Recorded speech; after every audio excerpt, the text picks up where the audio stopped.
As long as I can remember, I've had a marking knife problem. I'm so attracted to marking knives, not that way, because not only are they so beautiful and they're so unique, there's so many different ways that marking knives are made, but they're the most important tool in the shop along with the square. As most of you know, on my apron, I have a custom leather square holder and a custom leather marking knife holder, and I have them in place where I grab them. So my left hand and my right hand, because I use them so much. In fact, I just ordered a prototype for the Katz-Moses apron, exact same apron with the exact same add-ons, and that should actually be here in a couple weeks, and then we're gonna go into production on those. So I have a collection of marking knives here that I want to show you. I want to talk about the different types, why I like them, why I don't like them, and the advantages and disadvantages of them. And then I'm going to show you how I use them and why they're so essential in everyday woodworking. So let's come into the bench and let me show you my marking knife collection. Okay, starting from your left to your right, these are all custom made knives that were either made for me or I made myself. You can buy these really cool kits in both the thick Nerix blade or the thin Nerix blade, and I'll link all this stuff down below in the pinned comment.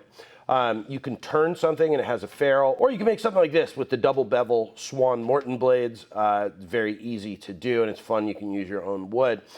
This is a kiradashi that a blacksmith friend of mine made, knife maker guy. I'll link his Instagram down below too. He makes really awesome stuff, and he always sells them, which is cool. And then I put a koa handle on there from some offcuts he gave me.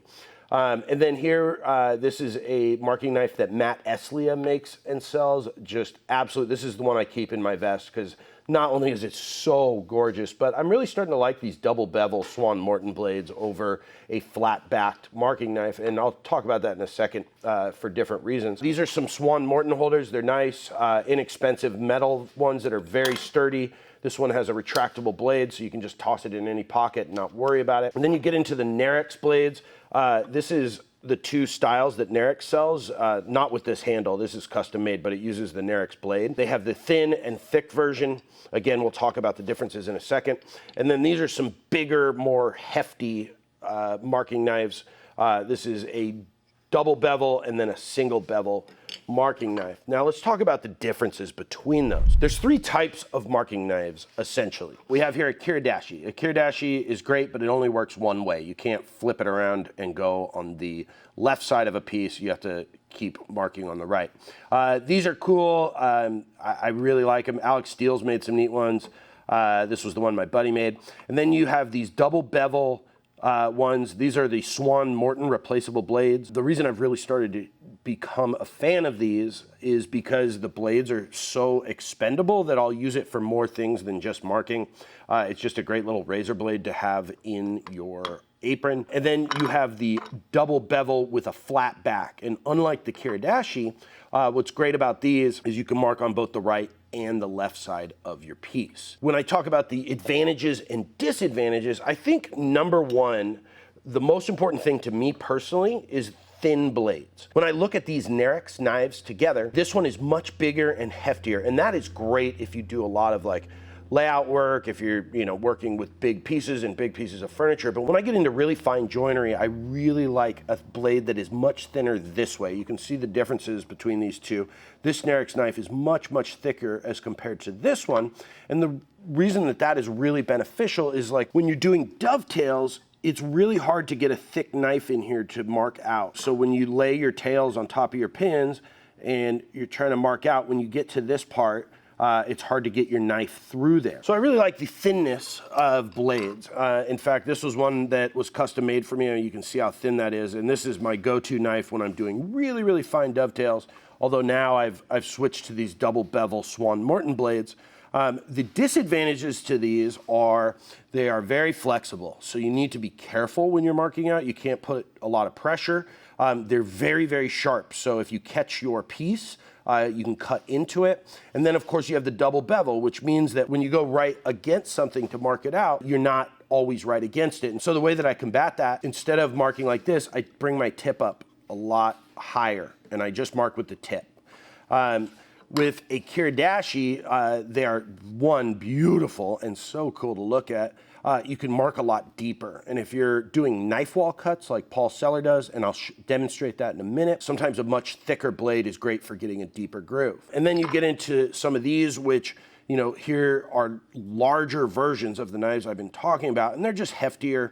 They're great for bigger work and that kind of stuff because you can strike along fast without worrying about cutting into your piece that you're marking against, and they allow you to make a quick, deep groove. And then some of the other knives on here that have cool features, I really like this one because when I don't have my apron on and I'm just running around doing quick stuff, I'll toss this in my pocket.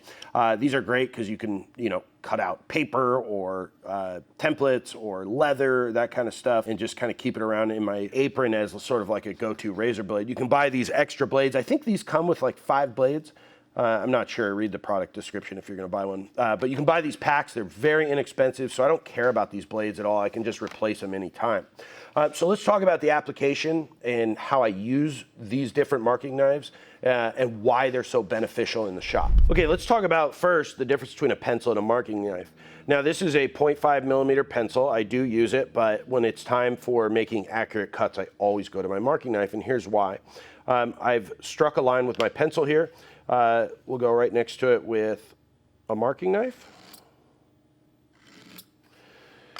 And look at the difference. You can see right here, the pencil is substantially thicker. It's a couple times thicker at least. And then the second thing is you can't find a pencil line again. If, let's say I wanted to mark all the way across my board and I forgot and I only did this half, that is no problem at all because I can just easily find my marking knife line again by just sliding. Boom, it just snaps right into it. I slide my square up to it and we make a line, and you can see there's no break in that line. It's perfectly straight all the way across, so it's great because you can find your mark again. Okay, let's talk about why being able to find your line again is so important. A lot of times you need to bring lines around a board or around down a 90 degree or to a different location, and you need to reference off that line. So you can very easily take your marking knife and just find that line that you already did. So there we are, right in that line, and then I can just slide my square up to it and bring that around. Let's say you were cutting a tenon or you were bringing a shoulder around on a dovetail or a piece of joinery. That's great, and then I can keep going around the board by just finding that line again and sliding my square up to it, and then I can just continue that line up the back side. And then what's great is you can just wrap all the way around your board as long as it's square, and you should end up exactly right where this line ends. Another reason that finding your line is so important is, let's say you're measuring and you wanted to go to exactly 14 inches. Now, it's very easy to just take your marking knife over your tape and you can go right on your 14 inch and just make a mark. Now, I've made a mark. I know that that is exactly 14 inches. I can then find that anytime. So I can take my marking knife, drop right into that divot, and I like to do it on the very edge of the board. You can also do it like in the center of your board and just hold it there and then slide your square up. The reason I like to do it on the corner of the board is I can go either way. I can come this way across the face of the board or go down the edge of the board. But just look, listen, you can hear it right when it slaps into that little mark. And then you have a perfect mark, you know, it's 14. I always start by making a light mark and then I deepen it a little bit. And again, this is one of those double bevel. You can see I'm way up on the edge of my knife there, but it creates a great line, and then you can find that anytime. You can hear it. Another place that the marking knife excels, especially some of these like bigger, thicker ones, is when you're trying to make a knife wall for sawing. It's something I talk about in my saw techniques videos. I've seen Paul Sellers talk about it. You can strike a line, and again, you want to start lightly at first, and then with these bigger knives, you can put a lot of pressure and do a nice thick line. You can come in and create a knife wall for your saw. And so you just create a little bit of a gouge and it snaps off perfectly at your line. You feel your chisel just runs right into the line. And what that does is it creates a nice knife wall for you to start your saw and cut square. Another great use for the marking knife is finding an exact hole location. So let's say we wanted to drill right in the center of this board. And I'm just going to guesstimate, so don't hold me to it. You don't have to draw a pencil line all the way across. You can just draw one small line this way, and then one small line the other way. And then it is so easy to get your awl or your center punch just right in there. You can feel it click right into the exact center. just like that. And so if you need to drill a hole in a very, very accurate location, you start with a marking knife, and then you can get there with your awl or your center punch. Okay, now let's talk about like ripping on the table saw, or this would apply to the bandsaw. Now, when you look at the teeth of a saw blade, you're gonna have what's called tooth set.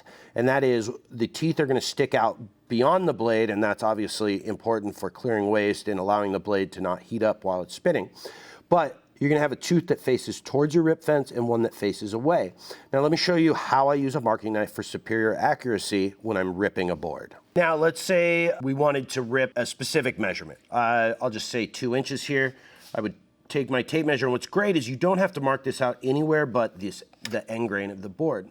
So I'll just take my marking knife, put it right at 2 inches.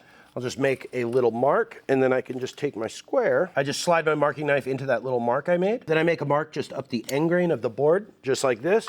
And now when I go to align my rip fence, so as you can see, I drew 2 little arrows of pencil here to our line. And what we do is we take the tooth that faces our rip fence, and we can put it right in that marking gauge line.